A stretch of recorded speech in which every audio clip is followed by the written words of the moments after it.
Welcome to law legends. Law legends के इस discussion forum में आज आपका स्वागत है। इस डिस्कशन फोरम में आज जीएसटी के हम सबसे महत्वपूर्ण टॉपिक पर डिस्कस करेंगे। वो टॉपिक है, यदि लास्ट फाइनेंशियल ईयर में जीएसटी रिटर्न फाइलिंग के वक्त यदि हमसे कुछ मिस्टेक हो जाती है तो क्या उस मिस्टेक्स को हम रेक्टिफाई कर सकते हैं, और रेक्टिफाई किस तरीके से कर सकते हैं, और उसको रेक्टिफाई करने की टाइम लिमिट क्या है। इन सभी सवालों का जवाब देने के लिए आज हमारे साथ है सीए कीर्ति जोशी जी। सीए कीर्ति जोशी जी एक वेल रिनाउंड चार्टर्ड अकाउंटेंट है जो कि इंदौर से बिलोंग करते हैं। He is well expert in GST. Also, he is a secretary of Central India Regional Council of ICI. He is also addressed more than 700 seminars across the India. He is a regular columnist in the Dainik Bhaskar newspaper.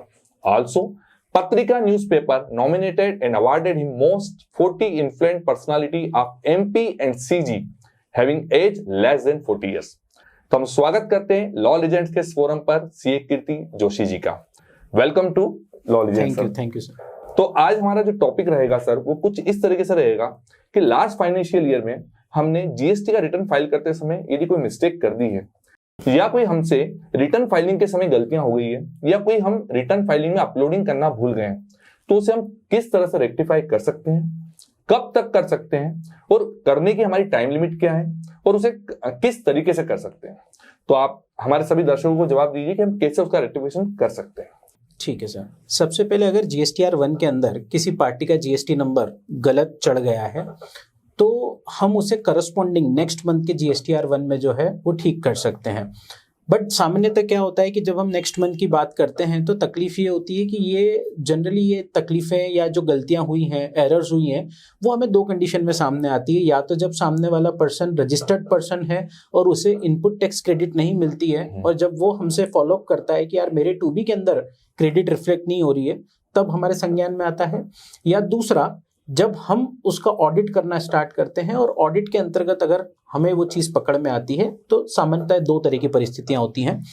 अब हम rectification कब तक कर सकते हैं? तो GSTR 1 के अंदर अगर कोई भी मिस्टेक मुझसे हो गई है, अगर हम बात करें वित्त वर्ष 2022-23 की, तो 2022-23 के लिए जीएसटीआर 1 के अंदर जो भी एरर्स है वो 30 नवंबर के पहले अगर मैं जीएसटीआर 1 लगाता हूं तो 30 नवंबर तक के किसी भी जीएसटीआर 1 में जो है वो मैं उसे करेक्ट कर सकता हूं। इसका मतलब ये हुआ अक्टूबर मंथ का जो मेरा जीएसटीआर 1 जाएगा वहां तक जाकर मैं उसे ठीक कर सकता हूं, करेक्ट कर सकता हूं। अब बात ये आती है उसको करेक्ट कैसे करना है। करेक्ट करने में जब मेरे पास परिस्थिति आती है तो मुझसे गलती ये हुई कि सपोज मुझे जीएसटीएन नंबर डालना था आपका और गलती से मैंने आपकी जगह डाल दिया किसी थर्ड पर्सन का। अब मुझे उसे रेक्टिफाई अगर करना है तो जब मैं नेक्स्ट मंथ का रिटर्न फाइल करने जाता हूं उस समय मेरे पास अमेंडेड विंडो वहां पर नीचे अवेलेबल होती है, और जब मैं उस अमेंडेड विंडो के अंदर जाता हूं तो वहां पर B2B सप्लाई के अंतर्गत अगर कोई करेक्शन है तो मैं उस करेक्शन को कर सकता हूं। तो वहां जाकर जब मैं उस करेक्शन विंडो पर क्लिक करता हूं तो मुझे ऑप्शंस आते हैं। ऑप्शन में आते हैं कि मैं क्या चेंज करना चाहता हूं, क्या मैं जीएसटी नंबर चेंज करना चाहता हूं, तो वहां पर मैं पुराना जीएसटी नंबर हटाकर जब नया जीएसटी नंबर डालता हूं तो वो रिटर्न वहां पर अपडेट हो जाता है और सामने वाले व्यक्ति को उसका क्रेडिट मिल जाता है। काफी बढ़िया जवाब दिया आपने इसका। लेकिन मेरा यहाँ पे एक क्वेश्चन मेरे माइंड में हो रहा है कि आपने जो 30 नवंबर की डेट बताई है वो तो मंथली टैक्स पेयर के लिए होगी, मतलब मंथली टैक्स पेयर को अपना रिटर्न अक्टूबर तक फाइल कर देना चाहिए। मतलब अक्टूबर का जो रिटर्न फाइल करेंगे उस रिटर्न के पहले उसको अपना गलतियां सुधार लेनी चाहिए। लेकिन क्वार्टरली के लिए क्या होगा सर? क्योंकि क्वार्टरली वाला तो अपना अक्टूबर का रिटर्न फाइल करेगा नहीं, क्वार्टरली वाला सीधे दिसंबर का फाइल करेगा या सितंबर का फाइल करेगा। तो सितंबर मंथ का जो रिटर्न फाइल करेगा वहां तक उसे करेक्ट करना रहेगा, बिकॉज लॉ में जो लास्ट डेट दी गई है वो 30 नवंबर दी गई है, और before the filing of annual return, दोनों में से जो पहले हो। तो सामान्यतः क्योंकि जनरली ये होता है कि मैक्सिमम एनुअल रिटर्न जो है वो लास्ट डेट तक जाते हैं, इसलिए हमने यहाँ पर 30 नवंबर बोला। अदरवाइज दोनों में से जो पहले हो, अगर किसी ने एनुअल रिटर्न पहले लगा दिया है तो फिर उसके बाद वो कोई चेंज नहीं कर सकते। यहाँ पर ये भी जानना महत्वपूर्ण है। मतलब आपका कंक्लूजन ये रहा है कि जो भी गलतियां उससे हो चुकी है, यदि वो मंथली टैक्स पेयर है तो अपने अक्टूबर के रिटर्न के पहले उस गलतियों को ठीक कर ले। बट यदि वो क्वार्टरली टैक्स पेयर है तो उसे सितंबर के रिटर्न के पहले अपना गलतियों को ठीक कर लेना चाहिए। अब मेरा सेकंड क्वेश्चन ये रहेगा, बहुत सी बार ये होता है कि हम जब जीएसटीआर 1 फाइल करते हैं तो किसी सामने वाली पार्टी का जीएसटी नंबर इनएक्टिव शो होता है, तो हम क्या करते हैं उस सेल को हम कहाँ दिखाएं? क्योंकि उस पार्टी को हमने गुड्स तो सेल किया है या सर्विसेज प्रोवाइड की है, लेकिन उसका नंबर अभी एट प्रेजेंट इनएक्टिव आ रहा है किसी ड्यू टू सम रीजन, तो हम उस केस में क्या करें? जब किसी पार्टी का हम इस तरीके से सप्लाई करते हैं और उसका रजिस्ट्रेशन के लिए जब उसके रिटर्न के लिए जब हम जाते हैं और रिटर्न अपलोड करते हैं GSTR1, तो वहां पर पॉपअप में हमको वो एरर दे देता है। और एरर देता है बॉस कि जब हम जाकर क्लिक करते हैं तो पता चलता है GSTN is not active, inactive GSTN।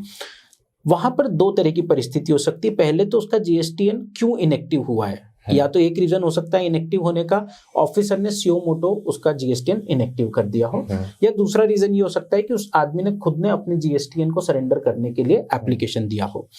जहां पर बात आती है कि पहले केस की कि सुओ मोटो उसका ऑफिसर ने इनएक्टिव किया है और वो आदमी भविष्य में जाके ये चाहता है कि भाई मैं एप्लीकेशन लगाऊं और उसको रिस्टोर करवाऊं, बट अगर मैं GSTR1 में B2B सप्लाई के अंदर ही उसको फाइल करता हूं तो वहां पर मुझे ये इंफॉर्मेशन आती है कि भाई ये जो आप इनवॉइस डाल रहे हैं ये इनवॉइस हम कंसिडर नहीं करेंगे for the purpose of your supply, तो वो मेरी टोटल सप्लाई के अंदर दिखेगा नहीं। तो इसलिए बेटर ये है कि वहां पर मुझे B2C सप्लाई के अंदर उसको रिपोर्ट कर देना चाहिए। और इन फ्यूचर जब जाके उनका GSTN रिस्टोर हो जाए उस समय उसको अमेंड करने का मेरे पास ऑप्शन अवेलेबल रहता है, तो लेटर ऑन मैं उसको ठीक कर सकता हूँ। सेकेंड परिस्थिति की बात करें कि जब व्यक्ति ने खुद जाकर अपने नंबर को सरेंडर कराया तो वहां पर तो वैसे भी अनरजिस्टर्ड पर्सन हो गया, तो B2C सप्लाई के अंतर्गत जाएगा। मतलब आपका सजेशन है कि हमने तो गुड्स या सर्विसेज सेल करी है तो हमें तो उसे B2B में नहीं हो रहा है, B2C में तो उसको हमको प्रोवाइड करना चाहिए, और यदि B2C में भी हम नहीं करते तो हम गलत कर रहे हैं, है ना, हमें करना चाहिए जी। अब इसी पॉइंट को लेकर मेरा एक अगला क्वेश्चन आता है, यदि मैंने उसी सप्लाई को या कोई ऐसी सप्लाई जो गलती से मेरे द्वारा B2C में इंटर कर दी गई है, मतलब मैंने उसको URD सेल ट्रीट कर लिया है, तो बाद में क्या इन फ्यूचर मैं उसको B2B में ट्रीट कर सकता हूँ? निश्चित रूप से। कब तक कर सकता हूँ, आप ये भी थोड़ा सलाह दीजिएगा। निश्चित रूप से, अगर मुझसे कोई गलती हो गई है, GSTR1 मैंने फाइल किया और मैंने किसी सप्लाई को रजिस्टर्ड पर्सन को सप्लाई किया और बाय मिस्टेक उसे अनरजिस्टर्ड पर्सन की सप्लाई के टैब में मैंने फिट कर दिया, या फिर जो अभी अपन कंडीशन कर रहे थे उसका नंबर इनएक्टिव आ रहा है, इनएक्टिव नंबर था और मैंने उसको B2C के अंदर डाल दिया और लेटर ऑन उनका नंबर एक्टिव हो गया है और अब वो मुझसे कहते हैं कि बॉस मुझे उसका ITC नहीं मिल रहा है, जबकि मेरा रजिस्ट्रेशन रेट्रोस्पेक्टिव डेट से जो है एक्टिव हो गया है। इस केस में जब मैं GSTR1 में जाता हूं नेक्स्ट मंथ के GSTR1 को फाइल करने, तो वहां पर अमेंडेड विंडो, मेरे पास अमेंडेड रिकॉर्ड डिटेल्स अवेलेबल होती है, वहां पर मैं जाकर देखता हूं तो वहां B2B B2C डिफरेंट ऑप्शंस मेरे पास रहते हैं। वहां पर मुझे B2C ऑप्शन के अंतर्गत जाना है और जब मैं B2C ऑप्शन के अंतर्गत जाता हूं तो वहां पर मुझे क्लिक करके उस डिटेल्स को वहां से डिलीट करके और नया बिल जो है इनवॉइस वो मुझे ऐड करना होता है B2B डिटेल्स के अंदर। तो इस तरीके से मैं जो है वो उस क्रेडिट को सामने वाले को पास ऑन कर सकता हूं। अब बात ये आती है कि इसको कब तक मुझे करना है, तो अगेन सेम आंसर है इसमें भी कि मेरे पास जो टाइम लिमिट है वो 30 नवंबर की तारीख अंतिम तारीख है, वहां तक मैं जो भी अमेंडमेंट करना चाहता हूं किसी भी वित्त वर्ष के वो मैं कर सकता हूं। और in case of quarterly filers तो सितंबर का रिटर्न मुझे फाइल करना है, तो वो भी मेरे पास ऑप्शन है कि मैं सितंबर मंथ का जो रिटर्न फाइल करूंगा उसमें से करेक्ट कर सकता हूँ। मेरा अगला क्वेश्चन आपसे ये रहेगा कि GSTR1 फाइल करते समय मुझसे कुछ इनवॉइसेस डिटेल वहां पर अपलोड नहीं हो पाई, कुछ इनवॉइसेस की डिटेल हो सकता है, तो मुझे मेरे 100 इनवॉइसेस थे लेकिन मैं वहां पर 60 इनवॉइसेस ही अपलोड कर पाया ड्यू टू माय मिस्टेक, तो इसके लिए मेरे पास क्या रेमेडी है और मैं इसे कब तक इसको सॉल्व कर सकता हूँ? ठीक है, सबसे पहले अगर मान लीजिए मुझसे GSTR1 में कोई इनकरेक्ट डिटेल चली गई है, इनकम्प्लीट डिटेल चली गई है, उस समय 3B जब मैं फाइल करता हूं तो सबसे पहले उस 3B में तो मुझे करेक्ट डिटेल देना है। मतलब मुझे ऐसा नहीं करना चाहिए कि GSTR1 मुझसे गलत लग गया है तो 3B भी मैं गलत फाइल कर दूं। मुझे ये कहीं भी इस तरीके के ऑप्शन पे नहीं जाना चाहिए। बहुत बढ़िया सुझाव लगा इस चीज पे। और इसलिए नहीं जाना चाहिए क्योंकि डिपार्टमेंट कल से अगर लेता है तो वो ये कह सकता है कि बॉस ये मिस्टेक नहीं थी, आपने मिस रिप्रेजेंटेशन किया है और आपको 122 की पेनल्टी के लिए जो है वो डिपार्टमेंट आपके अगेंस्ट एक्शन ले सकता है। सो सबसे पहले मुझे अगर GSTR1 में कोई गलती हो गई है तो 3B मुझे करेक्ट फाइल करना है। हाँ, अब वो गलती हो गई उसे कैसे सुधारना है, 60 रिकॉर्ड्स गए हैं, बाकी के 40 रिकॉर्ड्स नहीं गए हैं आउट ऑफ 100, तो नेक्स्ट 40 रिकॉर्ड्स को मैं नेक्स्ट मंथ का जो भी GSTR1 फाइल करूंगा या कॉरेस्पॉन्डिंग मंथ के आगे जब भी मुझे गलती संज्ञान में आती है मैं तब उसको करेक्ट कर सकता हूं, उसमें मुझे कहीं कोई तकलीफ नहीं है। बट अगेन यहाँ पर भी टाइम लिमिट जो है वो नवंबर वाली टाइम लिमिट मुझे ध्यान में रखना होगी। अब मेरा अगला क्वेश्चन आपसे रहेगा कि मान लीजिए किसी B2B पार्टी को मुझे 1 लाख रुपए प्लस GST की इनवॉइसेस का सेल दिखाना था, बट गलती से मेरे अकाउंटेंट ने या मेरी टीम ने उसे 1 लाख की जगह 10 लाख प्लस जीएसटी कर दिया, मतलब उसकी इनवाइसेस के अमाउंट को बढ़ा दिया, या फिर 1 लाख की जगह 10,000 रुपीज से प्लस जीएसटी से कर दिया। तो मेरे लिए अगला ऑप्शन जिस तरह से बाजार में चलता है कि डेबिट नोट इशू होगा, क्रेडिट नोट इशू होगा, इन दोनों केसेस में क्या होगा, एक्चुअल बिल अमाउंट मेरी 1 लाख रुपए की है, बट गलती से यदि पहला केस में आपसे पूछूं तो गलती से मेरे बिल की अमाउंट 10 लाख रुपए हो चुकी है, तो उसके लिए मैं क्या करूं? चलिए, सबसे पहले अगर हम बात करते हैं कि मुझसे कोई मिस्टेक हो गई जीएसटी में और अब मुझे उसको रेक्टिफाई करना है, यहाँ पर भी दो तरह की परिस्थितियां आती हैं। एक ऐसे मेंबर्स, ऐसे डीलर्स जो ई इनवॉइस बनाते हैं, और सेकंड नॉर्मल डीलर्स जो ई इनवॉइस में कहीं भी लायबल नहीं है। जहां पर बात आती है ई इनवॉइस की, तो ई इनवॉइस के अंदर एक ऑप्शन मिलता है कि विद इन 24 आवर्स आप ई इनवॉइस को कैंसिल कर सकते हैं। तो मान लीजिए मुझसे कहीं पर ऐसी गलती हो गई है, तो वहां पर तो ई इनवॉइस के केस में अगर वो गलती तुरंत पकड़ में आ गई है तो आपके पास ये ऑप्शन है कि आप उसको ई इनवॉइस को आपका कैंसिल करें विद रीजन और नया इनवॉइस उसकी जगह क्रिएट कर दें। बात आती है कॉमन जनरल इनवॉइस में। क्या जनरल इनवॉइस में मेरे पास कैंसिलेशन का ऑप्शन है? तो लॉ जनरल इनवॉइस के अंदर कैंसिलेशन के लिए मुझे कोई ऑप्शन जनरली देता नहीं है। I can not cancel the invoice. अब बात आती है कि भाई आपको उसको एडजस्टमेंट करना है, तो आप लेटर ऑन कैसे करेंगे? आपके संज्ञान में आया है तो यस, आपको वहां पर क्रेडिट नोट इशू करना होगा। तो क्रेडिट नोट या डेबिट नोट, जब हम बात कर रहे हैं कि किस कंडीशन में क्रेडिट नोट आता है, किस कंडीशन में डेबिट नोट आता है, डेबिट नोट उस कंडीशन में आता है जब किसी कारण से मैंने टैक्स अमाउंट को कम लिया है, कम डिपॉजिट किया है, कम कलेक्ट किया है, उस केस में मैं डेबिट नोट इशू करता हूं। और क्रेडिट नोट जब किसी कारण से सामने वाले का क्रेडिट मेरे पास ज्यादा आ गया है टैक्स का, तो वहां पर मैं उसको क्रेडिट नोट इशू करता हूं। क्योंकि आपके इस दिए हुए केस में 10,000 का इनवॉइस गलती से 10 लाख रुपए चढ़ गया, या 1 लाख रुपए का इनवॉइस गलती से 10 लाख रुपए चढ़ गया, तो सामने वाले व्यक्ति का एडिशनल क्रेडिट मेरे पास है, तो वहां पर मुझे उसको जो है क्रेडिट नोट इशू करना होगा। तो यहाँ पर 9 लाख रुपए का क्रेडिट नोट इशू किया जाएगा। अब बात आती है क्रेडिट नोट हम कब तक इशू कर सकते हैं। तो अगेन 30 नवंबर वाला जो टाइम लिमिट है वो क्रेडिट नोट के लिए एप्लीकेबल होता है, और मुझे तब तक उसके क्रेडिट नोट इशू करके और उन्हें देना होगा। ओके लेकिन सेकंड आपने जो सिचुएशन बताई कि मेरे से गलती से कोई बिल ज्यादा अमाउंट का अपलोड हो गया, तो मुझे उसे क्रेडिट नोट इशू करना पड़ेगा, या तो सक्सीडिंग मंथ में या वही 30 नवंबर के पहले जो टाइम लिमिट है। लेकिन यहाँ पर सेकंड ऑप्शन बात करूं कि यदि वो इनवॉइस की अमाउंट मुझसे गलती से कम चली गई, मुझे एक्चुअल में उसे शो करना था 1 लाख, बट वो अमाउंट मैंने 10,000 ही शो कर पाया, तो उस केस में मुझे क्या डेबिट नोट इशू करना पड़ेगा? निश्चित रूप से डेबिट नोट इशू करना पड़ेगा। और डेबिट नोट इशू करने के लिए एक महत्वपूर्ण चीज ये है कि डेबिट नोट इशू के लिए कोई लास्ट डेट नहीं दी गई है। सो डेबिट नोट तो आप, अगर ये गलती आपको 1 साल बाद, 2 साल बाद, 3 साल बाद जब आपके संज्ञान में आती है, आप तब डेबिट नोट इशू कर सकते हैं। परंतु सामने वाले व्यक्ति को उसकी क्रेडिट मिलेगी या नहीं मिलेगी, वो थोड़ा सा लिटिगेशन का मैटर रहेगा, क्योंकि considering the condition mentioned under section 16 subsection 4, हो सकता है कि डिपार्टमेंटल ऑफिसर्स कल उस चीज को लेकर थोड़ा सा चैलेंज दे। ओके मतलब आपने बताया कि डेबिट नोट इशू करने की कोई टाइम लिमिट नहीं है, उसको कभी भी इशू कर सकते हैं, बट क्रेडिट नोट इशू करने की टाइम लिमिट वही सेम जीएसटीआर 1 की तरह होती है, 38 नवंबर या फिर annual return whichever is earlier. Okay अब सर अगला क्वेश्चन मेरा ये रहेगा, क्या जीएसटीआर 1 में मुझे nil rated supply, tax free supply या नॉन जीएसटी सप्लाई भी शो करना जरूरी होता है?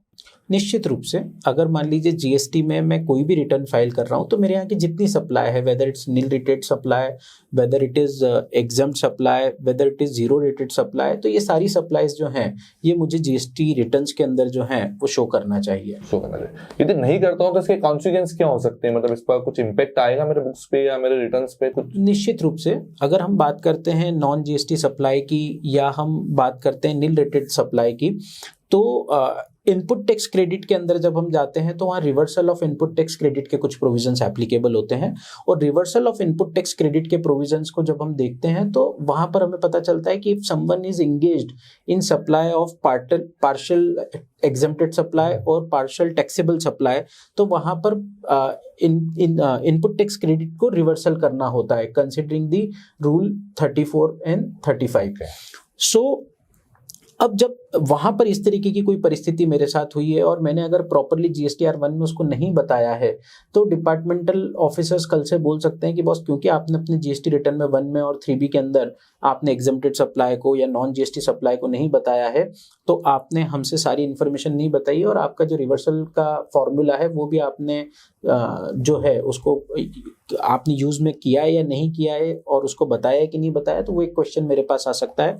सेकंड चैलेंज मेरे पास ये आएगा कि जब मैं मेरा जीएसटीआर 3B फाइल करता हूँ और लेट से उसमें मैं बता देता हूँ, जीएसटीआर 1 में नहीं बताता हूँ, तो हमेशा एक डिफरेंस वहां पर रहेगा और इन फ्यूचर डिपार्टमेंट मेरे पास जो है वो नोटिस इशू कर सकता है SMT 10 कि भाई आप बताइए कि क्यों ये डिस्क्रिपेंसी है। तो unnecessary to avoid the litigation and to avoid the notices मुझे उसे अपने रिटर्न में बताना चाहिए। अब मेरा अगला क्वेश्चन आपसे रहेगा कि जीएसटीआर 1 में जो नील रेटेड, एग्जम्प्टेड और नॉन जीएसटी सप्लाई आती है उसे मुझे जीएसटीआर 1 में कुछ इस तरह से पुट करना होता है कि मैंने with in state registered person को कितना सेल करा, आउट ऑफ द स्टेट मैंने रजिस्टर्ड पर्सन को कितना सेल करा और विद इन स्टेट मैंने यूआरडी को कितना सेल करा या आउट ऑफ द स्टेट मैंने चारों इन्फॉर्मेशन आपको अलग अलग सेल दिखानी पड़ती है कि उसकी आरडी को कितना सेल करा आपने, यूआरडी को कितना सेल करा।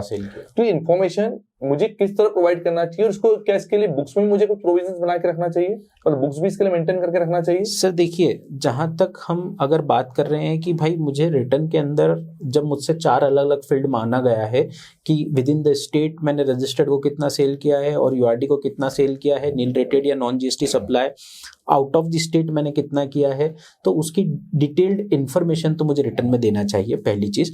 दूसरी चीज, क्या मुझे बुक्स ऑफ अकाउंट्स में उसके लिए कुछ अलग से बनाकर रखना चाहिए? तो जनरली जब हम मास्टर क्रिएट करते हैं तो उस समय हमें ध्यान रखना चाहिए कि भाई पर्टिकुलरली जब मैं किसी सप्लायर का मास्टर बना रहा हूं तो उस मास्टर को मैं इस तरीके से क्रिएट करूं कि भाई वो यूआरडी है या वो आरडी है। यूआरडी है तो विद इन द स्टेट है और आरडी मतलब अगर यूआरडी है तो विद इन द स्टेट है या आउट ऑफ द स्टेट है। और हालांकि अदर देन मतलब registered person for other states वहां पर जाते हैं तो वो तो वैसे भी उसके रजिस्ट्रेशन नंबर से जो है वो क्लियर हो जाता है। जब हम अगर फिल्टर लगाते हैं तो अदर देन 23 पे लगाएंगे तो वो क्लियर हो जाएगा कि वो आउटसाइड एमपी है। तो उसके लिए अगर नहीं भी मेंटेन करते हैं तो वो बहुत बड़ी जगलरी हमारे लिए नहीं होगी। लेकिन हाँ, इन 2 केसेस में मुझे डिफरेंट जो है जब मैं मास्टर्स बना रहा हूँ तभी मुझे ध्यान रख लेना चाहिए। मतलब मुझे ये इन्फॉर्मेशन देना चाहिए और एक्यूरेट रूप से देना चाहिए और अपने बुक्स भी उसी अकॉर्डिंगली बनाना चाहिए ताकि मैं चारों इन्फॉर्मेशन को प्रॉपर्ली पुट कर सकूं। कीर्ति जी, अभी तक हमने बात करी जीएसटीआर 1 के बारे में। अब मेरे कुछ क्वेश्चंस आपसे रहेंगे जो कि रिलेटेड रहेंगे जीएसटीआर 3B से रिलेटेड। ठीक है, इसके अंतर्गत मेरा पहला क्वेश्चन है कि मेरे द्वारा एक रिटर्न में जो कि इनवॉइस 13 लाख रुपए का था वो गलती से 1 करोड़ 30 लाख रुपए का चले गया जीएसटीआर 1 में। ठीक है, अब एक्चुअल में क्या होगा कि जीएसटीआर 3B में जो उसकी लायबिलिटी आएगी वो तो अकॉर्डिंगली 1 करोड़ 30 लाख के अकॉर्डिंगली आ जाएगी, बट मेरी एक्चुअल इनवॉइस जो है वो कि 13 लाख रुपए की है। ठीक है, और मैं किस तरह से उसको मैं सेट करूं ताकि मेरी बुक्स में भी इंपैक्ट ना आए, वो मेरे ऊपर टैक्स लायबिलिटी का बर्डन भी नहीं आए, तो उसको मैं किस तरह सेट कर सकता हूं? इसके लिए मेरे पास क्या क्या रेमेडीज है, मुझे क्या करना चाहिए? देखिए सर, सबसे पहली बात तो अगर मुझसे गलती हो गई और ह्यूमन एरर है, जीएसटी में रिवाइज रिटर्न का हमारे पास कोई ऑप्शन नहीं है, तो जीएसटीआर 1 में मुझसे कोई गलती हो गई तो जीएसटीआर 3B तो मुझे करेक्ट फाइल करना है। तो वहां पर अगर मान लीजिए मुझसे 1 करोड़ 30 लाख रुपया चला गया, जीएसटीआर 3B मैं 13 लाख से ही फाइल करूंगा। बहुत सारी जगह ये देखा है कि हमारे यहाँ पर कुछ मेंबर्स ये गलती करते हैं कि सप्लाई को उतना ले लेते हैं जितना जीएसटीआर 1 में आ रहा है और फिर उतने से आईटीसी को जो है वो ले लेते हैं और इस तरीके से कुछ करते हैं, तो वो सारी चीजें गलत हैं। मुझे 13 लाख रुपीज से ही मेरा जीएसटीआर 3B फाइल करना चाहिए, पहली चीज। दूसरी चीज, जब मैं नेक्स्ट मंथ का जीएसटीआर 1 फाइल करने जाऊं तब प्रीवियस मंथ का जो मेरा वो पर्टिकुलरली जिस इनवॉइस को मैंने गलत डाला था, गलत चढ़ाया था, उस इनवॉइस को मुझे रेक्टिफाई कर देना चाहिए। So that is the only remedy which I have available with me. Okay sir, thank you. Sir मेरा अगला क्वेश्चन ये रहेगा कि मैंने जो जीरो रेट सप्लाई थी मैंने उसको नील रेटेड सप्लाई या एग्जाम सप्लाई में शो कर दिया है। जीरो रेटेड क्योंकि जनरली एक्सपोर्ट से रिलेटेड होती है, बट मेरे से बाय मिस्टेक, क्योंकि उस पर भी टैक्स नहीं लगता है, नील रेटेड भी नहीं लगता है, मेरे से मिस्टेक से वो हो गया है, तो मैं उसे किस तरह से उसे रेक्टिफाई कर सकता हूँ? ये गलती मुझसे जीएसटीआर 3B में हुई है या ये गलती मुझसे जीएसटीआर? सर मैं अभी बात कर रहा हूँ केवल जीएसटीआर 3B के आपसे। 3B की ना? तो 3B के लिए तो सर मेरे पास सच कोई ऑप्शन अवेलेबल नहीं है जिसके अंदर मैं जाकर रेक्टिफिकेशन कर सकूं। अब बात ये आती है कि क्या मुझसे माइनस फिगर जीएसटीआर 3 भी लेगा या नहीं लेगा, क्योंकि जीरो रेटेड सप्लाई तो मैं करेक्ट मान लीजिए इस महीने डाल दूंगा, क्योंकि जब रिफंड एप्लीकेशन के लिए जाते हैं, ये प्रॉब्लम जनरली हमारे पास तब आती है जब हम कभी रिफंड एप्लीकेशन के लिए जाते हैं, और जब रिफंड एप्लीकेशन के लिए जाते हैं तो वहां पर हमसे असेसिंग ऑफिसर कहता है कि पर्टिकुलरली आपका इस मंथ में तो कोई जीरो रेटेड सप्लाई है ही नहीं, और क्योंकि सप्लाई नहीं है तो मैं आपके इस रिफंड क्लेम को एक्सेप्ट नहीं करता हूँ। तो उस समय मेरे पास ये ऑप्शन रहता है कि मुझे जो है वो 3B के अंदर उसको बताना है। अब वहां पर तो मैंने ले लिया, अब बात ये आती है क्या वो मुझसे माइनस फिगर एक्सेप्ट करता है या नहीं करता है। तो जनरली मुझसे नेगेटिव फिगर तो कहीं पर भी लिया नहीं जाता है। उस केस में मेरे पास रेमेडी क्या है, तो रेमेडी मैं ये कर सकता हूँ कि मेरी जो टैक्सेबल सप्लाई है, although it's not correct remedy, या तो मैं उसे वैसे ही छोड़ूं और जब मेरा एनुअल रिटर्न फाइल करूं। करेक्ट रेमेडी ये है कि जब मैं मेरा एनुअल रिटर्न फाइल करने जाऊं उस समय मैं एनुअल रिटर्न के अंदर उसको करेक्ट कर दूं और नील रेटेड सप्लाई को जो है हटा दूं और जीरो रेटेड सप्लाई को ही एनुअल रिटर्न के अंदर क्लब करके और मेरा रिटर्न फाइल कर। तो आपका सजेशन ये रहेगा कि आप जीरो रेटेड जो आप नहीं दिखा पाए उसको आप नील रेटेड आपने दिखा दिया था, तो एनुअल रिटर्न के टाइम पर उन दोनों को रेक्टिफाई करके उसको करेक्ट करके आप एनुअल रिटर्न करेक्ट कर दीजिए। और for the purpose of claiming the refund, क्योंकि जब मैं असेसिंग ऑफिसर के पास जाता हूं तो वो तो मुझसे कहते हैं कि भाई जीरो रेटेड में जब तक नहीं आएगा मैं तो नहीं देने वाला हूं। तो वहां पर मेरे लिए क्योंकि टैक्स इम्पैक्ट कुछ नहीं आ रहा है तो मैं नेक्स्ट मंथ के 3B में उसको जीरो रेटेड में लेके पहले मेरा रिफंड वाला काम कर लूं, और जब मैं एनुअल रिटर्न फाइल करूं उस समय क्योंकि कोई टैक्स इम्पैक्ट नहीं है, दैट्स वाई। और जब मैं मेरा एनुअल रिटर्न फाइल करूं तो वहां पर नील रेटेड सप्लाई को पूरी तरीके से हटा दूं और जीरो रेटेड को जीरो रेटेड के अंदर लेकर मेरा रिटर्न फाइल कर दूं। अब मेरा अगला क्वेश्चन जो रहेगा वो आपसे रहेगा आरसीएम से रिलेटेड। आरसीएम जो मैं सप्लाई, इनवर्ट सप्लाई जो मेरे पास रहती है जिस पर मेरी टैक्स लायबिलिटी आती है, क्योंकि टैक्स लायबिलिटी मुझे खुद को शो करनी होती है। यदि मुझे 3B में शो नहीं करी है मैंने, तो उसे मैं कब तक शो कर सकता हूँ, और यदि मैं जिस टाइम करता हूँ तो क्या उस पर मुझे इंटरेस्ट या टैक्स लायबिलिटी आएगी। और डेफिनेटली इसके ऊपर मैं आईटीसी भी ले सकता हूं। तो मेरा अगला क्वेश्चन आपसे आईटीसी से रिलेटेड रहेगा। देखिए साहब, जहां तक आरसीएम की बात है, आरसीएम मुझे पे करना है, मंथली बेसिस पे पे करना है। अगर मान लीजिए मैंने नहीं पे किया और after period of 2 months 3 month और 4 मंथ डाउन द लाइन मुझे पता चलता है कि पर्टिकुलरली इस सप्लाई के ऊपर रिवर्स चार्ज में मेरी टैक्स पे करने की लायबिलिटी थी, तो मुझे 3 महीने बाद 4 महीने बाद मैं जो भी 3B लगा रहा हूँ उस 3B के अंदर मुझे उस आरसीएम की लायबिलिटी को डिक्लेयर कर देना चाहिए। बात आती है कि भाई विद इंटरेस्ट करना है, विदाउट इंटरेस्ट करना है, तो साहब मैं मेरी लायबिलिटी पॉइंट ऑफ टैक्सेशन की बात करूँ तो अगर पॉइंट ऑफ टैक्सेशन मेरा उसी समय अराइज हो गया था, in case of supply of service मेरे पास कब होता है, जब मैं कोई सर्विसेज लेता हूँ उसके 60 दिन के अंदर मेरे ऊपर पॉइंट ऑफ टैक्सेशन आता है। तो मान लीजिए कि कोई इनवॉइस मेरे पास सर्विस का आया तो सर्विस के इनवॉइस के लिए मेरे पास 60 दिन का टाइम है। गुड्स का इनवॉइस आया तो गुड्स के इनवॉइस के लिए तो मुझे उसी समय करना है, तो वहां पर 30 दिन के अंदर मुझे करना है, तो वहां पर मेरे पास ऑप्शन अवेलेबल नहीं है 2 महीने का। तो कंसिडरिंग दीज फैक्ट्स मैं लायबिलिटी कैलकुलेट करके जितना डिले मुझसे हुआ है उतने डिले के ऊपर मुझे जो है वो ब्याज कैलकुलेट करके और ब्याज पे करना चाहिए। और रही बात इनपुट टैक्स क्रेडिट क्लेम करने की, जो आपने कहा कि नेक्स्ट क्वेश्चन है, तो आप जब पूछेंगे तो अगर उसमें कोई प्लस माइनस होता है तो यदि जी आपका जवाब काफी अच्छा है कि पॉइंट ऑफ टैक्सेशन को कंसीडर करना चाहिए, उसी के बेसिस पे जितना आपने डिले पेमेंट किया है according two point of taxation उसके बेसिस पर आपको उसका इंटरेस्ट का पेमेंट भी आपको पेमेंट करना चाहिए। अब दूसरा ये इशू आता है कि मैंने जब आरसीएम का पेमेंट किया तो इसकी मैं आईटीसी कब ले सकता हूँ? क्या सेम मंथ मुझे आईटीसी मिलती है या उसके नेक्स्ट मंथ करस्पॉन्डिंग मंथ में मिलती है? ये क्वेश्चन काफी लोगों के माइंड में रहता है कि आरसीएम का टैक्स पेमेंट में जनवरी में करा तो जनवरी में आईटीसी लूं या उसकी आईटीसी में फेब मंथ में लूं। देखिए साहब, इसमें दोनों तरह के व्यूज चलते हैं आपके इस क्वेश्चन में। कुछ लोग, मैक्सिमम लोग ये करते हैं कि जिस सेम मंथ में पे करते हैं उसी सेम मंथ के अंदर उसके आईटीसी क्लेम कर लेते हैं, और कुछ लोग ये करते हैं कि जिस मंथ प्ले करते हैं उसके नेक्स्ट मंथ में जाके आईटीसी क्लेम करते हैं। अब बात आती है कि दोनों में से करेक्ट कौन है। तो दोनों के अपने अपने, आप पीछे रीजनिंग देखेंगे तो दोनों के पास अपने अपने रीजनिंग है कि रीजनिंग क्या है। तो first, input tax credit claim करने के लिए सेक्शन 16 सबसेक्शन 2 की जो कंडीशंस हैं वो फुलफिल होना चाहिए। कंडीशंस क्या क्या हैं? तो फर्स्ट कंडीशन ये आती है कि साहब you must have a taxable invoice with you. Second ये आती है कि you must receive goods and services. Third condition के ऊपर जाते हैं तो supplier must file his return. और फोर्थ कंडीशन पे जाते हैं तो आपने वो क्रेडिट क्लेम कर लिया। और फिफ्थ पे जाते हैं तो वो जनरली मेरे 2B के अंदर रिफ्लेक्ट होना चाहिए। और सिक्स कंडीशन अभी और नई आ गई है जिसके अंदर बहुत सारी कंडीशंस रखी हैं कि भाई कैश पेमेंट इससे ज्यादा होना चाहिए, उससे नहीं होना चाहिए, नया टैक्स पेयर है तो इतने टाइम तक नहीं ले सकते। So considering all this fact मेरी एलिजिबिलिटी आती है इनपुट टैक्स क्रेडिट क्लेम करने की।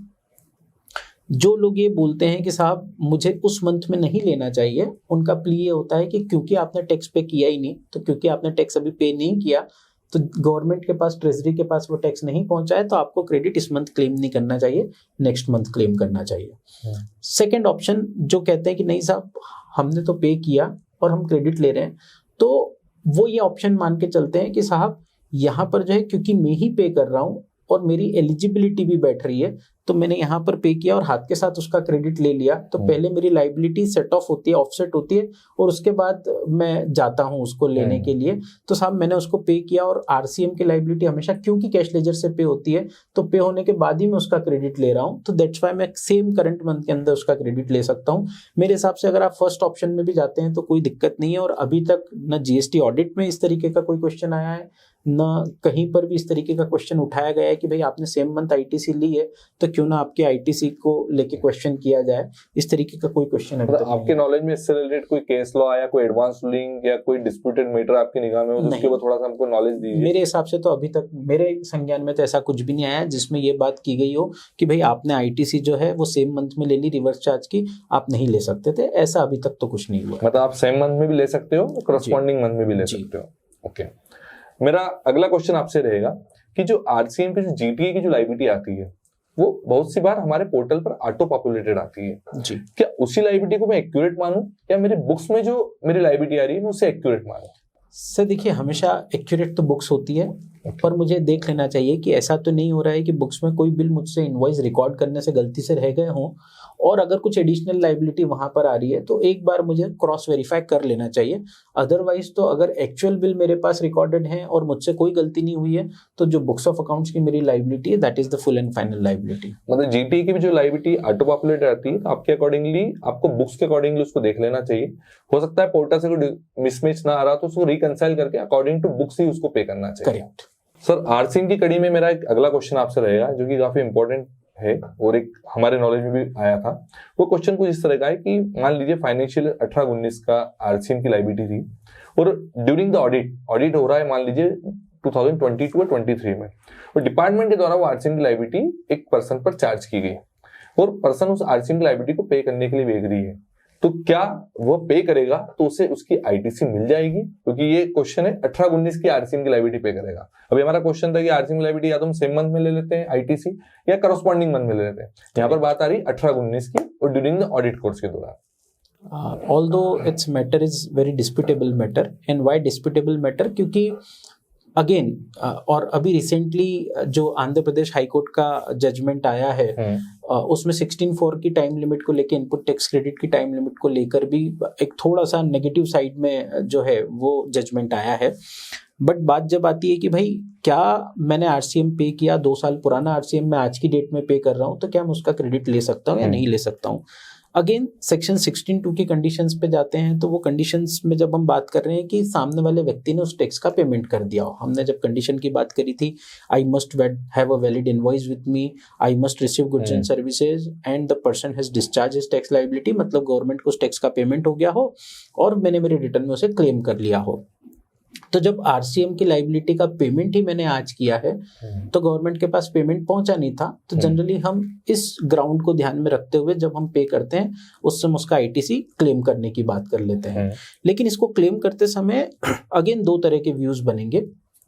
एक, मैंने आरसीएम किससे लिया? अगर मैंने आरसीएम किसी रजिस्टर्ड पर्सन से कोई सर्विसेज ली थी जिस पर मेरी आरसीएम की लायबिलिटी थी, तो टैक्स इनवॉइस तो उसने उसी समय रेज कर दिया था, तो उस केस में डिपार्टमेंट मुझे तकलीफ दे सकता है। तकलीफ तो दोनों में देगा, लेकिन उस केस में मुझे आईटीसी नहीं लेना चाहिए क्योंकि मेरा टाइम लिमिट चला गया। लेकिन जहां पर मैंने अनरजिस्टर्ड पार्टी से कोई आरसीएम लिया है और उसके ऊपर मेरी आज लायबिलिटी पे करने की आती है, तो एक बार मेरे पास ये ग्राउंड बनता है कि कंसिडरिंग ऑल दिस फैक्ट्स मैं उसकी इनपुट टैक्स क्रेडिट क्लेम कर लूं। और अगर डिपार्टमेंट कल से कहता है तो फिर ज़्यादा बेहतर ये कि मैं क्लेम करके रखूं, यूटिलाइज ना करूं, सो दैट कल से अगर मान लीजिए after a period of 2 years 3 years down the line department आता है और मुझसे कहता है कि बॉस आपने गलत ले ली थी और मैं रिवर्स करता हूं, तो फिर मेरे पे इंटरेस्ट, पेनल्टी, ये सारे कॉन्सिक्वेंसेज नहीं आते हैं। तो considering the facts of the case, और हमें ये भी देखना चाहिए कितना बड़ा क्वांटम इन्वॉल्व है। अगर छोटा क्वांटम है तो उसकी लिटिगेशन कॉस्ट ज़्यादा होगी, तो वहाँ पे करके और उसको भूलना ज़्यादा अच्छा है, और अगर क्वांटम बड़ा है तो फिर सेकेंड ऑप्शन में जाना चाहिए। मतलब अभी इस पे अपन एक बिल्कुल फैक्ट रीजन नहीं दे सकते कि हमें करना क्या चाहिए, अभी डिस्प्यूटेड मैटर है, मतलब हमें करना चाहिए। क्योंकि 16.4 को लेके भी अगर हम देखें तो 16.2 कहता है कि भाई आप जब इनपुट टैक्स क्रेडिट के लिए जाते हैं तो आपके पास ये सारी चीजें होती हैं तो ही आप इनपुट टैक्स क्रेडिट ले सकते हैं। तो 16.2 रिस्ट्रिक्टिव सेक्शन है।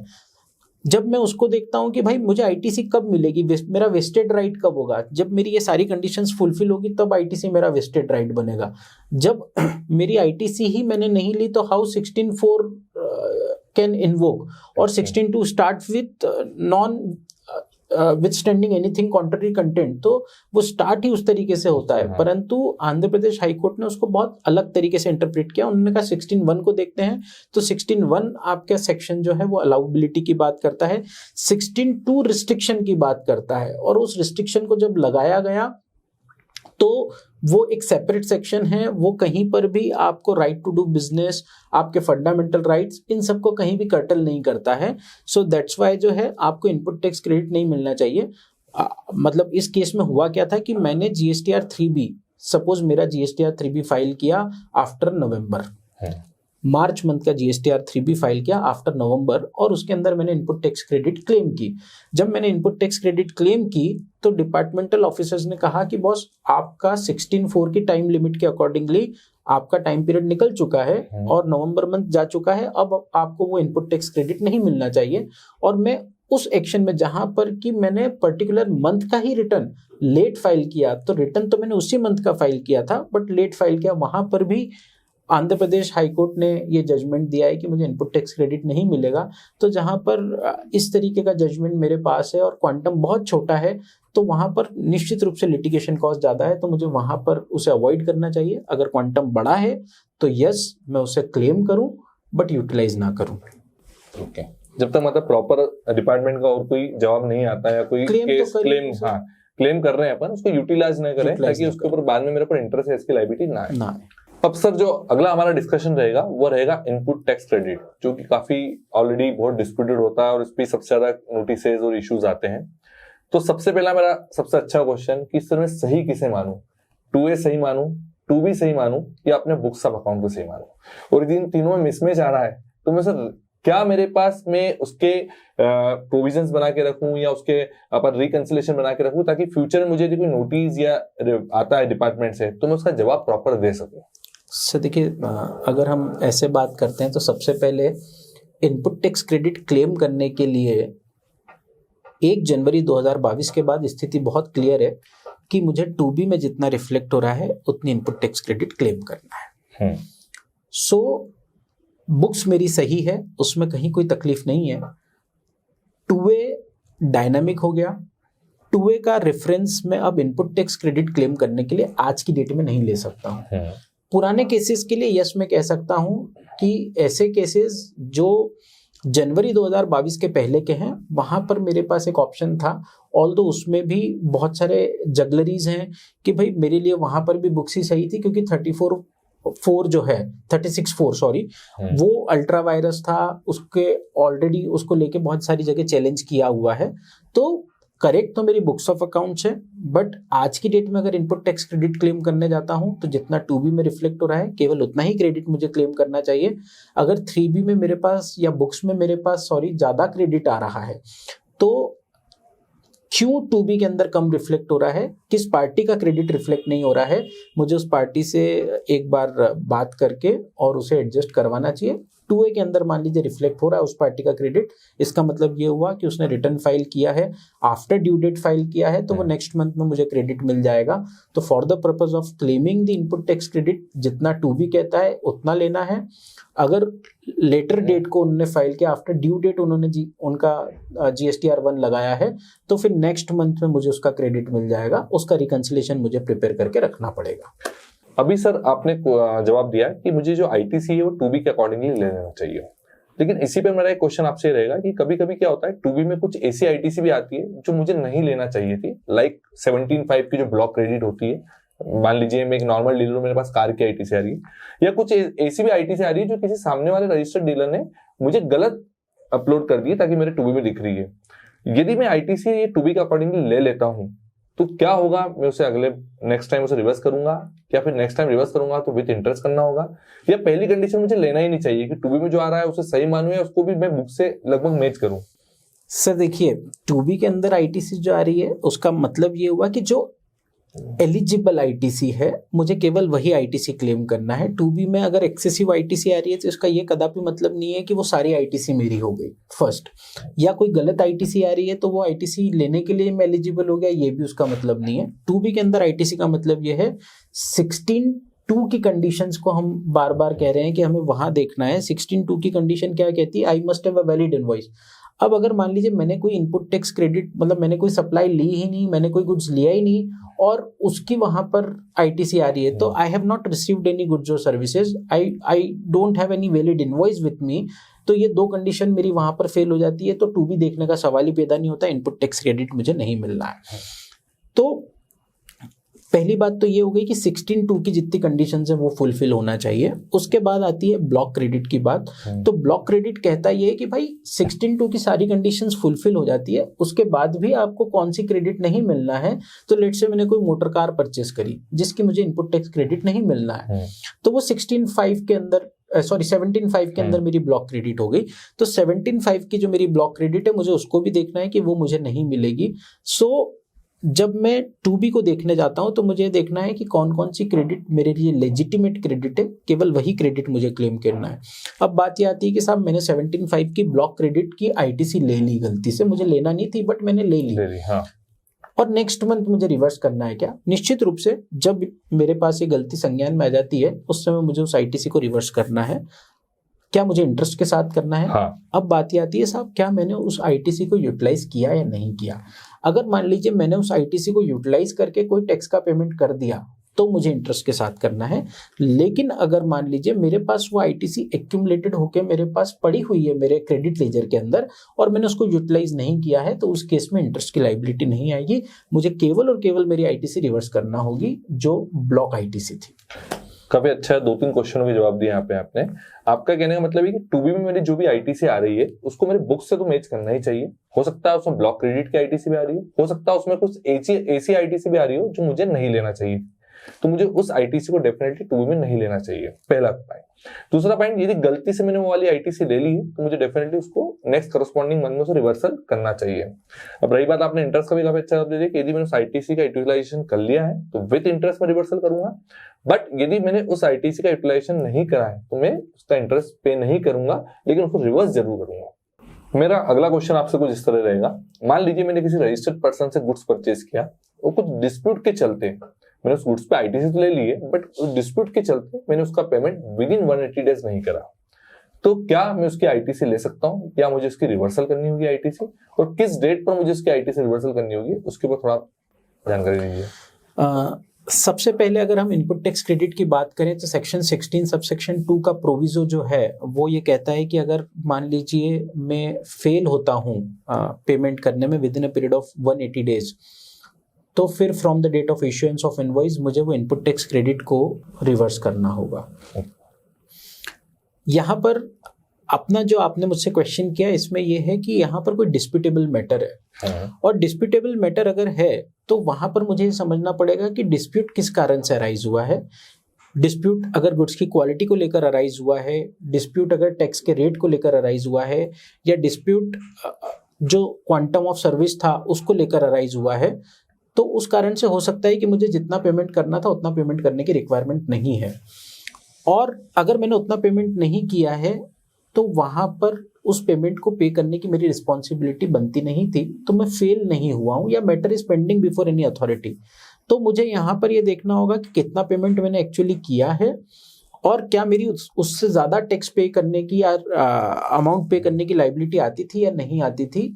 तो यहाँ पर मुझे 180 डेज में रिवर्सल की आवश्यकता नहीं होगी अगर matter is pending before any authority और matter is pending before both the party, even कि डिस्प्यूट चल रहा है, डिस्प्यूट इज ऑन गोइंग, तो मेरा वहां पर पेमेंट एक तरीके से यहाँ पर ड्यू नहीं हुआ, मैं फेल नहीं हुआ हूँ मेरे पेमेंट को करने में, तो रिवर्सल नहीं आना चाहिए। लेकिन यस, अगर मान लीजिए कहीं पर ऐसा हुआ है कि मैंने किसी से गुड्स लिए हैं एंड विद इन 180 डेज मैंने उसको पेमेंट नहीं किया है, पेमेंट ऑफ टर्म जो थी वो मेरी 20 डेज थी, 30 डेज थी, और मैंने पेमेंट नहीं किया है, उस केस में अगर 180 डेज में मैंने पेमेंट नहीं किया है, तो यस, जो जितना इनपुट टैक्स क्रेडिट मैंने लिया है वो उतना अमाउंट मेरा जो है वो ऐड होना चाहिए मेरी आउटपुट टैक्स लाइबिलिटी में, मतलब पर्टिकुलरली उतना अमाउंट मुझे रिवर्सल करना होगा, और मैं उसे रिक्लेम कर सकता हूँ। कब रिक्लेम कर सकता हूँ? मैं जब पेमेंट करूंगा मैं उस ईयर में रिक्लेम कर सकता हूँ।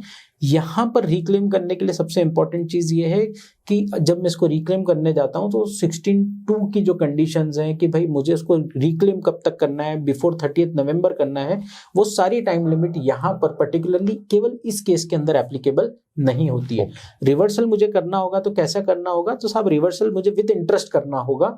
जिस दिन मेरे पास इनवॉइस आया था उससे 180 दिन में अगर मैंने नहीं किया तो फिर जिस दिन मैंने वो क्रेडिट ली थी वहां से विद इंटरेस्ट मुझे उसको रिवर्सल करना होगा। That all are the provisions. इसमें एक चीज और महत्वपूर्ण ये है कि मान लीजिए मेरा किसी के साथ एग्रीमेंट है और एग्रीमेंट मुझे ये अनुमति देता है कि मैं उस सामने वाले व्यक्ति को 200 दिन तक पेमेंट ना करूं। मेरी कुछ एग्रीमेंट की कंडीशंस ऐसी हैं कि मैं उसको 1 साल में पेमेंट करूंगा या 2 साल में पेमेंट करूंगा।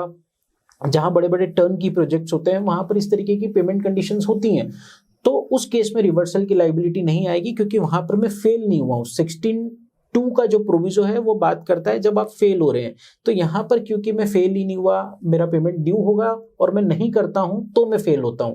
लेकिन क्योंकि मैं यहाँ पर फेल नहीं हुआ तो उस केस में मेरे हिसाब से इनपुट टैक्स क्रेडिट की रिवर्सल की लायबिलिटी नहीं आएगी, इवन 180 दिन हो भी गए हों from the date of issuance of invoice. मतलब यदि मेरा एग्रीमेंट उस टाइम लिमिट को एक्सटेंड कर देता है कि आपको विद इन 240 डेज या विद इन 365 डेज आपको पेमेंट करना है, और with in 365 days after 180 days में उसको पेमेंट नहीं करता हूं क्योंकि मेरे पास टाइम लिमिट 365 डेज की है या 240 डेज की है, तो भी आपके अकॉर्डिंगली उस आईटीसी को मुझे रिवर्सल करने की आवश्यकता नहीं होगी, बशर्ते कि मैं उसका पेमेंट विद इन 365 डेज कर देता हूं या विद इन 240 डेज कर देता हूं। ओके, अब इसी के रिलेटेड मेरा एक अगला क्वेश्चन रहेगा। अभी यहाँ पर मैंने बात करी थी आपसे परचेस से रिलेटेड, यही कंडीशन में रिवर्सल कर देता हूँ कि मान लीजिए मैंने किसी रजिस्टर्ड पर्सन को गुड सेल किया और मैंने उसका जीएसटी भी पे कर दिया और वो पर्सन मुझे विद इन 180 डेज पेमेंट नहीं करा, तो मेरे पास क्या ऑप्शन रहता है? सर कोई ऑप्शन नहीं उस केस में, there is no carve out available with us. हम ये नहीं कह सकते कि क्योंकि गवर्नमेंट ने उसका इनपुट टैक्स क्रेडिट वहां पर रिवर्सल करवा दिया है, विद इंटरेस्ट करवा दिया है, तो मुझे उस इनपुट टैक्स क्रेडिट को वापस दिया जाए या वो टैक्स अमाउंट मुझे दिया जाए। यहाँ पर इस तरीके का कोई प्रोविजन नहीं है। आप गुड सेल कर रहे हैं, आप सर्विसेज प्रोवाइड कर रहे हैं, इसका मतलब ये हुआ कि आपके लिए पॉइंट ऑफ टैक्सेशन क्या है? जब आपने गुड सप्लाई किए, सप्लाई या फिर आपने सर्विसेज सप्लाई करी, तो आपका पॉइंट ऑफ टैक्सेशन तब ट्रिगर आउट हो गया, तो आपके पास पेमेंट आया नहीं आया इस बात से कोई फर्क नहीं पड़ता है। अब नेक्स्ट क्वेश्चन रहेगा कि जब हम 3B फाइल करते हैं वहां पर एक ऑप्शन आता है ऑल अदर आईटीसी और एक उसी के नीचे ठीक ऑप्शन आता है आईटीसी रिवर्सल। तो बहुत से जो डीलर है वो ये करते हैं कि ऑल अदर आईटीसी में मान लीजिए कि मेरी 1 लाख की आईटीसी है, उसमें 40,000 मेरी आईटीसी जो 17.5 की ब्लॉक क्रेडिट है, तो मैं ऑल अदर आईटीसी 60,000 ही लिखता हूं। तो मेरा सही तरीका क्या रहेगा कि ऑल अदर आईटीसी 60,000 लिखूं या फिर ऑल अदर आईटीसी 1 लाख की लिखूं और आईटीसी रिवर्सल में 40,000 में इनपुट करूं? नेट रिजल्ट तो 60,000 ही आएगा, बट आपके हिसाब से उसका सही प्रेजेंटेशन क्या होना चाहिए? सर सही प्रेजेंटेशन की अगर हम बात कर रहे हैं तो सबसे पहले तो ब्लॉक आईटीसी के लिए मेरे पास नीचे ऑलरेडी उसने क्वेश्चन किया हुआ है कि भाई ब्लॉक आईटीसी कितना है इसमें से। तो जब मेरा एक्चुअल आईटीसी 1 लाख बन रहा है and out of 1 lakh 40,000 is my block ITC, तो ऊपर मुझे 1 लाख लेना चाहिए और नीचे जहां पर ये प्रश्न मुझसे किया जा रहा है कि कितना अमाउंट आपका ब्लॉक आईटीसी का है, तो वहां 40,000 मुझे एंटर करना चाहिए। नेट 60,000 अगर मैं डालता हूं तो साहब मैं गलत कर रहा हूं। डिपार्टमेंटल ऑफिसर कल मुझे क्वेश्चन कर सकते हैं कि साहब इस 60,000 में आपकी ब्लॉक आईटीसी थी और एक्चुअल आईटीसी आपने क्लेम नहीं करी। उस समय मुझे ये जस्टिफाई करना बहुत डिफिकल्ट रहेगा कि मैंने ब्लॉक आईटीसी क्लेम करी है या नहीं करी है और एक्चुअल आईटीसी क्लेम करी है, तो इट्स मैटर ऑफ डिस्प्यूट। तो इट्स बेटर कि मैं ऊपर पूरा आईटीसी क्लेम करूं और नीचे उसका मतलब एक तरीके से जिस तरीके से उसको डिस्क्लोज करना है उस तरीके से डिस्क्लोज। क्योंकि प्रेजेंटेशन भी होता है, काफी सारे लोग उसको नेट लेके ही उसको अभी गलत है सर, एंटर कर रहे हैं डाटा। अब मेरा अगला क्वेश्चन रहेगा, मुझसे गलती से 3B में कोई आईटीसी रिवर्स हो गई, क्या उस आईटीसी को मैं करस्पॉन्डिंग मंथ में ले सकता हूं या फिर वो कब तक ले सकता हूं? उसके लिए मेरे पास क्या ऑप्शंस है? बाय मिस्टेक मेरे से रिवर्सल हो चुकी वाली आईटीसी। मतलब ये है कि इनपुट टैक्स क्रेडिट मैंने क्लेम किया, गलती से उस आईटीसी को मैंने रिवर्स कर दिया, जो मेरी रिवर्स करने की रिस्पॉन्सिबिलिटी नहीं थी या लाइबिलिटी नहीं थी, उसे मैं कब तक रिक्लेम कर सकता हूं? तो सर उसको रिक्लेम करने के लिए 30 नवंबर और before the filing of annual return which ever is earlier वाला जो टाइम पीरियड है, मुझे वहीं तक उसको रिक्लेम करना होगा। उसके बाद मैं रिक्लेम नहीं कर सकता, क्योंकि केवल एक ही कंडीशन ऐसी है जिसमें आईटीसी को रिक्लेम करने के लिए कोई टाइम लिमिट नहीं दी गई है, वो है सेक्शन 16(2) का जो प्रोविजन है, जब मैं फेल्स हो जाता हूं पे करने में within a period of 180 days from the date of issuance invoice और बाद में मैं पेमेंट करता हूं, तब मैं केवल रिक्लेम कर सकता हूं। उसके अतिरिक्त कहीं कोई कंडीशन नहीं है जो मेरे लिए ओपन एंडेड बात करती हो। तो इस केस में मुझे 30 नवंबर के पहले ही इनपुट टैक्स क्रेडिट और मेरे एनुअल रिटर्न फाइल करने के पहले, दोनों में से जो पहले हो तब तक मुझे क्लेम करना चाहिए। अगला क्वेश्चन मेरा रहेगा, मैं एक पर्सन की बात कर रहा हूँ। एक पर्सन है जो जीएसटी नंबर जो है वो मुंबई से रजिस्टर्ड है और उसने इंदौर आके कोई कंसल्टेंसी सर्विसेज ली, तो अकॉर्डिंगली प्लेस ऑफ सप्लाई के अकॉर्डिंगली इंदौर वाले रजिस्टर्ड पर्सन पर ने उस बिल पर सीजीएसटी एंड एसजीएसटी चार्ज करा, बल्कि वो जो पर्सन था मुंबई में रजिस्टर्ड था, उसका GST number definitely inter state था। अब क्या मुंबई वाला पर्सन इस तरह की आईटीसी क्लेम कर सकता है, क्योंकि टू बी इस आईटीसी को डिनाई कर देता है? सर सबसे पहले तो प्लेस ऑफ सप्लाई के रूल्स को अगर हम देखते हैं तो ये सप्लाई जो है it's not local supply. It doesn't make any difference कि a person who is registered in Mumbai he came to Indore और वो ऑफिस में आके सर्विसेज लेता है, इसका ये मतलब नहीं है कि वो सर्विसेज मैंने सप्लाई कर दी यहाँ इंदौर के अंदर। सप्लाई ऑफ सर्विस में जब हम जाते हैं तो वहाँ बहुत स्पेसिफिकली हमारे प्लेस ऑफ सप्लाई के रूल्स हैं, और अगर जनरल सर्विसेज हैं, मतलब कुछ सर्विसेज के केस में there are some exceptions, like immovable property के लिए जहां इमूवेबल प्रॉपर्टी सिचुएटेड है सर्विसेज वहीं मानी जाएगी कि रेंडर की गई है। लेकिन अगर जनरली कोई मेरे यहाँ पर आता है और सर्विसेज लेता है तो हमेशा ये माना जाएगा कि जहां वो पर्सन रजिस्टर्ड है मैंने सर्विसेज वहां दी है। या जनरली ऐसा होता है कि ऑडिट सर्विसेज हम कहीं और जाकर परफॉर्म करते हैं, तो उस केस में भी वो परफॉर्म कहाँ से की गई मानी जाती है, जहां पर मेरा ऑफिस सिचुएटेड होता है वो वहीं से परफॉर्म की गई मानी जाती है। तो इस केस में मुझे चार्ज क्या करना था? तो साहब इस केस में मुझे आईजीएसटी चार्ज करना था, क्योंकि person was registered in Mumbai. तो सबसे पहले तो गलती किससे हुई? तो गलती यहाँ पर सप्लायर से हुई है कि उसे जो है चार्ज करना था आईजीएसटी, उसने चार्ज कर दिया सीजीएसटी और एसजीएसटी। तो यहाँ पर उसके पास रेमेडी क्या है? तो साहब अगर ये गलती हो ही गई है तो और 3B फाइल हो गया है, तो उस केस में तो सामने वाला व्यक्ति पेमेंट रोक देगा कि साहब मुझे इनपुट टैक्स क्रेडिट नहीं मिल रहा, और आपने जब इनवॉइस दिया था या इनवॉइस इशू कर रहे थे उसी समय उस गलती को करेक्ट करवा लेना था कि साहब यहाँ पर आपको आईजीएसटी चार्ज करना है। बट लेटर ऑन अगर मुझे ऐसा लगता है कि इसके अंदर कुछ करना है, तो अगर सब तरीके से मान लीजिए ऐसा भी हो सकता है कि उसने इनवॉइस तो सही बनाया हो और बिल चढ़ाते वक्त गलती कर दी हो।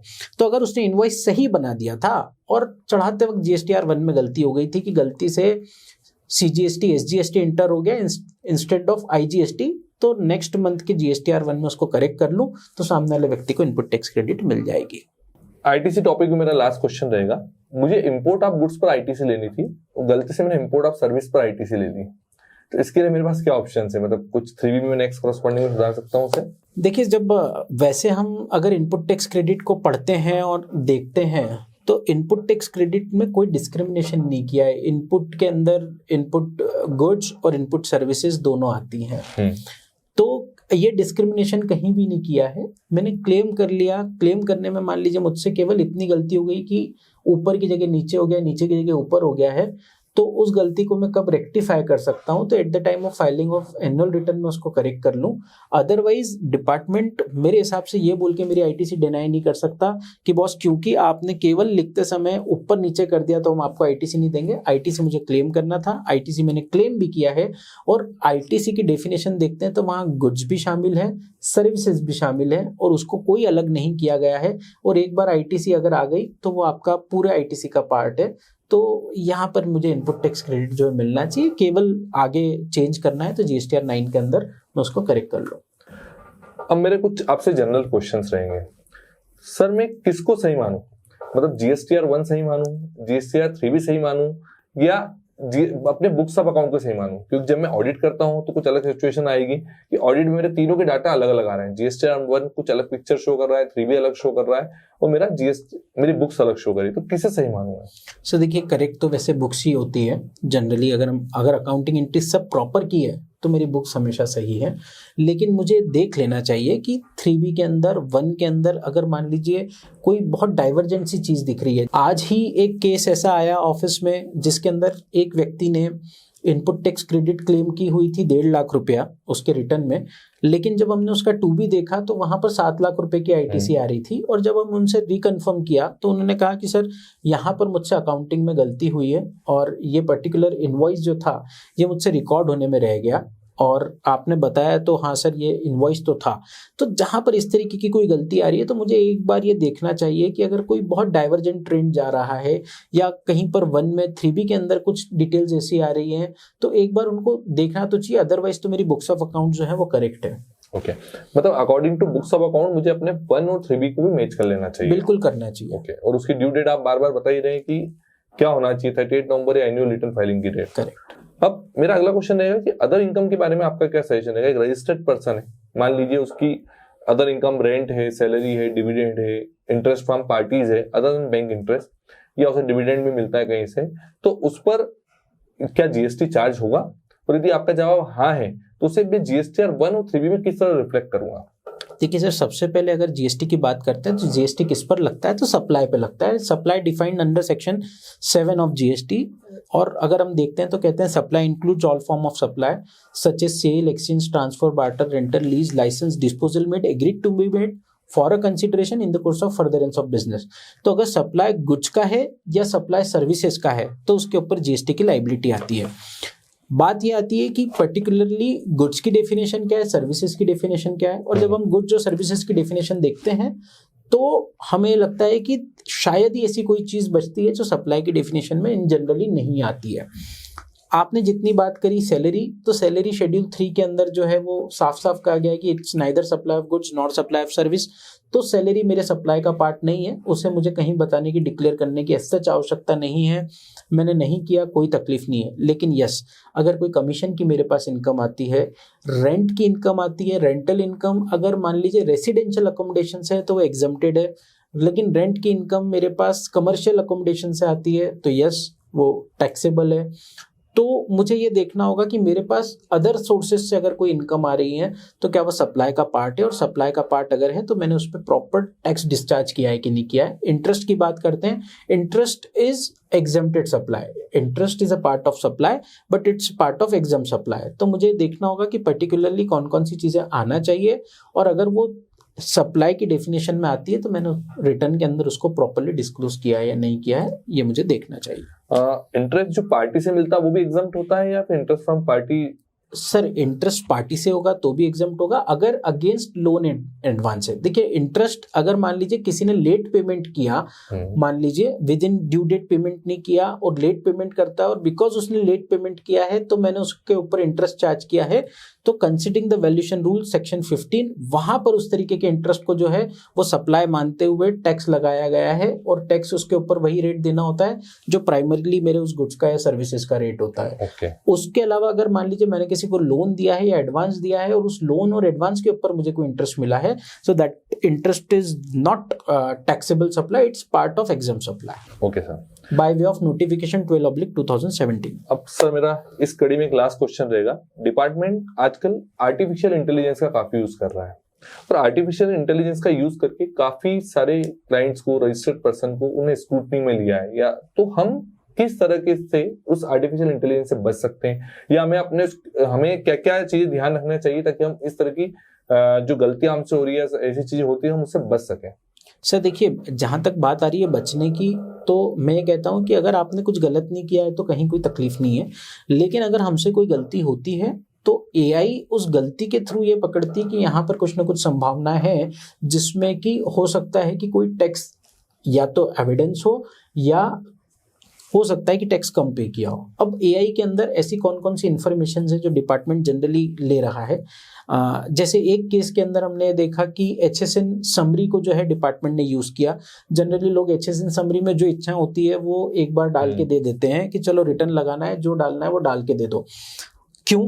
मैंने HSN अगर नहीं डाला या मैंने HSN इनकरेक्ट डाला तो there is a penalty 25,000 CGST, 25,000 SGST। तो आदमी को लगता है कि यार कुछ भी डाल के दे दो। अगर आपने HSN गलत दिया तो उन्होंने देखा AI के थ्रू कि इनके इनवर्ड सप्लाई जो आ रही है GSTR 1 के थ्रू, इनके पास पर्टिकुलरली इस HSN का तो गुड्स आ ही नहीं रहा है और ये ट्रेडर है, और इसने पर्टिकुलरली जब आउटवर्ड सप्लाई किया तो इतना बड़ा आउटवर्ड सप्लाई इस HSN का किया है। इसका मतलब जो इनवर्ड सप्लाई वाला HSN है वो इसके स्टॉक में होना चाहिए और इनका स्टॉक उतना नहीं आ रहा है, तो उन्होंने उस तरीके से उसके अगेंस्ट एक्शन स्टार्ट की। दूसरा, एक केस में ऐसा हुआ कि जहां पर सामने वाला व्यक्ति जो है वो मैन्युफैक्चरर था, और मैन्युफैक्चरर था वो बटर का, और उसके इनवर्ड के HSN में आ रहा था घी। तो डिपार्टमेंट ने बोला कि बॉस बटर बनाने के लिए घी की आवश्यकता कब पड़ती है, तो डिपार्टमेंट ने उसको उस तरीके से पकड़ के उसके अगेंस्ट एक्शन ली।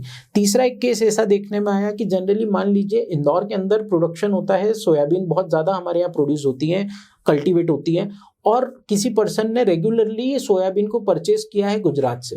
तो देयर इज अ सस्पिशियस कि भाई ऐसी क्या जरूरत आन पड़ी, जब रॉ मटेरियल की अवेलेबिलिटी लोकल थी तो सामने वाले ने आगे से क्यों लिया। फोर्थ केस में ये देखने में आया, पर्टिकुलरली मोबाइल इंडस्ट्री का केस है, जिसके अंदर सामने वाले व्यक्ति ने मोबाइल को भेजा और उसने जब मोबाइल का वेट लिया तो उसने जितना वेट लिखा पर्टिकुलरली उस मोबाइल में उतना वेट होता ही नहीं है। तो जब वो कंसाइनमेंट जा रहा था और उसके अंदर उन्होंने वेट डाला तो 100 मोबाइल्स का लेट से उन्होंने वेट डाला 20 kg भाई, या 25 kg। 100 मोबाइल का वेट हार्डली जो है वो 100 ग्राम का एक मोबाइल अगर होता है तो पर्टिकुलरली कितना बनता है, उन्होंने AI से इस तरीके से कैलकुलेट करके और उसको देखा कि इसका वेट कितना होना चाहिए। तो आर्टिफिशियल इंटेलिजेंस इस तरीके से काम कर रही है। तो हमें ये ध्यान रखना चाहिए कि अगर कहीं पर भी कुछ गलत हो रहा है तो हमें गलत तो नहीं करना है, लेकिन हाँ अगर मुझसे कोई गलती हो गई है, भूलवश हो गई है, तो उस गलती को मुझे रेक्टिफाई कर लेना चाहिए, और या फिर उसके डॉक्यूमेंट्री एविडेंस ऐसे रखना चाहिए कि जब डिपार्टमेंटल ऑफिसर्स आवे तो मैं उसको कम से कम जस्टिफाई कर सकूं। तो काफी अच्छा आपने सुझाव दिए। यहाँ पे लॉ लीजेंड्स के मंच पे आपने बताया कि किस तरह हम अपनी एनुअल रिटर्न फाइलिंग के पहले या फिर टैक्स ऑडिट के पहले या अकाउंट फाइनलाइजेशन के पहले हम अपनी मिस्टेक्स को सुधार सकते हैं और कैसे उससे हम बच सकते हैं। तो काफी अच्छा लगा कीर्ति जी, थैंक यू सर, और काफी आपने अच्छे सुझाव भी दिए आपने यहाँ पर। लॉ लीजेंड्स के मंच से मैं आपसे चाहूंगा कि आपको इस टॉपिक से रिलेटेड यदि आपको और कोई इश्यूज आते हैं, समस्या आती है, तो इस वीडियो में बताए गए मेल आईडी पर आप हमसे पूछिए। लॉ लीजेंड्स कोशिश करेगा उन इश्यूज को जल्द से जल्द सॉल्व करने की। धन्यवाद Kirti ji. Thank you sir, thank you very much.